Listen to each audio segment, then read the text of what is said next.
നമസ്കാരം. ഈ വീഡിയോയ്ക്ക് ഇപ്പോൾ ഒരു പ്രാധാന്യമില്ല എന്നുള്ളത് അറിയാം. പക്ഷേ എങ്കിലും ചില കാര്യങ്ങൾ ഈ നേരം കഴിഞ്ഞും പറയേണ്ടി വരുന്നത് എന്താണെന്ന് വെച്ചാൽ മാധ്യമപ്രവർത്തകർ ചിലർ ഇവിടെ നിന്ന് കുത്തിത്തിരിക്കുമെന്നുള്ളതാണ്.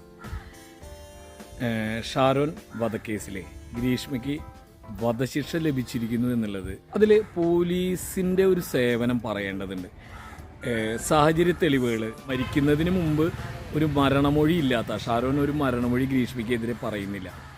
അങ്ങനെ ഒരു കേസിൽ വളരെ കൃത്യമായ തെളിവുകളുടെ അടിസ്ഥാനത്തിൽ കോടതിയിൽ അത് കുറ്റപത്രം വളരെ എന്താ പറയുക, കോടതിക്ക് പൂർണ്ണ ബോധ്യമാവുന്ന രീതിയിൽ ആ കുറ്റപത്രം സമർപ്പിക്കാനായിട്ട് കേരള പോലീസിന് കഴിഞ്ഞു എന്നുള്ളത് അത് കാരണം ഇന്ത്യക്ക് തന്നെ അതൊരു അഭിമാനമാണ്. കാരണം ഒരു കേസിൽ സാധാരണ നമ്മൾ പറയുമ്പോൾ മാധ്യമപ്രവർത്തകർ അങ്ങനെ കാണുമെന്നറിയില്ല, ദൃക്സാക്ഷിമൊഴി വളരെ പ്രധാനമാണ്.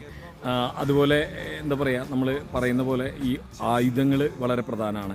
ആയുധങ്ങളിലുള്ള ഫോറൻസിക് പരിശോധന വളരെ പ്രധാനമാണ്. ഇങ്ങനെയൊക്കെയാണ് സാധാരണ കേസിൽ ഒരു കൊലപാതക കേസിൽ പൂർണ്ണമായിട്ടും വധശിക്ഷ വരുന്ന കൊലപാതക കേസിൽ ഗൂഢാലോചന ഇതൊക്കെ വേണം.